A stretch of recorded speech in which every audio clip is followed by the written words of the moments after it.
നമ്മളെ നാട്ടിൽ തന്നെ ഉണ്ടാക്കിയെടുക്കുന്ന നല്ല അടിപൊളി ഫ്രഷ് ആയിട്ടുള്ള കൂണ് കിട്ടിയിട്ടുണ്ട് കേട്ടോ.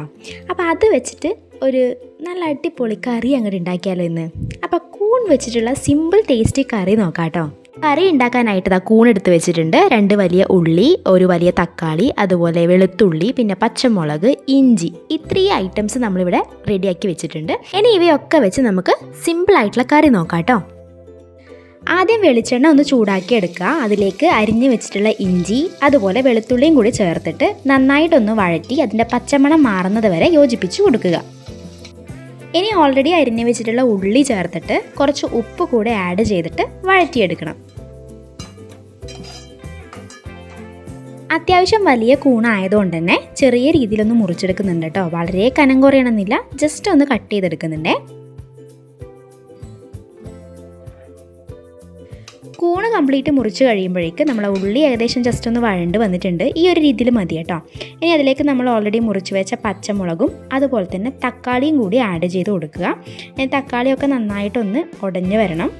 ആവശ്യത്തിന് കറിവേപ്പില കൂടി ഈ ഒരു ടൈമിൽ ആഡ് ചെയ്യാം കേട്ടോ. എന്നിട്ട് നന്നായിട്ടൊന്ന് മിക്സ് ചെയ്തിട്ട് നന്നായി ഒന്ന് വഴണ്ട് വരുന്നത് വരെ വെയിറ്റ് ചെയ്യാം. ഇതിലേക്ക് ഇനി മസാലപ്പൊടികൾ നമുക്ക് ആഡ് ചെയ്യണം. ഡയറക്റ്റ് ആഡ് ചെയ്യാതെ ഇവിടെ ഒരു ബൗളിലേക്ക് മഞ്ഞൾപ്പൊടി, മുളക് പൊടി, അതുപോലെ മല്ലിപ്പൊടിയും കൂടി ആഡ് ചെയ്തിട്ട് യോജിപ്പിച്ച ശേഷമാണ് കേട്ടോ നമ്മൾ ഉള്ളിയിലേക്ക് ചേർത്ത് കൊടുക്കുന്നത്. അതുപോലെ കുരുമുളക്, എരിവിന് ആവശ്യത്തിന് കുരുമുളക് കൂടി നിങ്ങൾക്ക് ചേർത്ത് കൊടുക്കാം. ഈ മസാലപ്പൊടികളുടെ അളവൊക്കെ നമ്മുടെ ഫ്ലേവർ അനുസരിച്ച് മാറ്റം വരുത്താം കേട്ടോ. ഇനി ഈ ഒരു പൊടി നമ്മൾ ഓൾറെഡി വഴറ്റി വെച്ചിട്ടുള്ള ഉള്ളി തക്കാളി മിക്സിലേക്ക് ചേർത്തിട്ട് നന്നായി യോജിപ്പിക്കുക. പച്ചമണം മാറുന്നത് വരെ നന്നായിട്ടൊന്ന് മൂപ്പിച്ചെടുക്കണം, കാരണം അതാണ് ഇതിൻ്റെ ഒരു ഫ്ലേവർ. ഇനി ചെറിയ കഷ്ണങ്ങളാക്കി മുറിച്ച് വെച്ചിട്ടുള്ള നമ്മുടെ ആ ഒരു കൂണ് കൂടെ ചേർത്തിട്ട് യോജിപ്പിക്കുക. മസാല അത്യാവശ്യം കുറച്ച് ഡ്രൈ ആണ്, അപ്പോൾ അതുകൊണ്ട് ഒന്ന് ജസ്റ്റ് യോജിപ്പിച്ചതിന് ശേഷം നമുക്കിതിലേക്ക് ആവശ്യത്തിന് വെള്ളം കൂടെ ചേർത്ത് കൊടുക്കാം കേട്ടോ.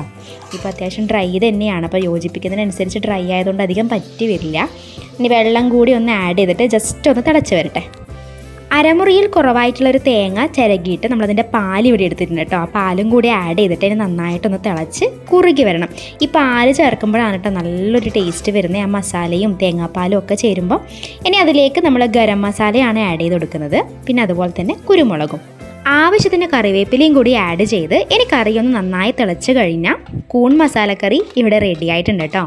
ഞാൻ ആദ്യമായിട്ടാണ് കേട്ടോ കൂൺ കറി കഴിക്കുന്നത്, പക്ഷെ വളരെ ഇഷ്ടപ്പെട്ടു. നല്ലൊരു ടേസ്റ്റി മസാലയാണ്. എല്ലാവരും ട്രൈ ചെയ്ത് നോക്കുക. അടുത്ത റെസിപ്പി ആയിട്ട് നമുക്ക് നാളെ തന്നെ കാണാം.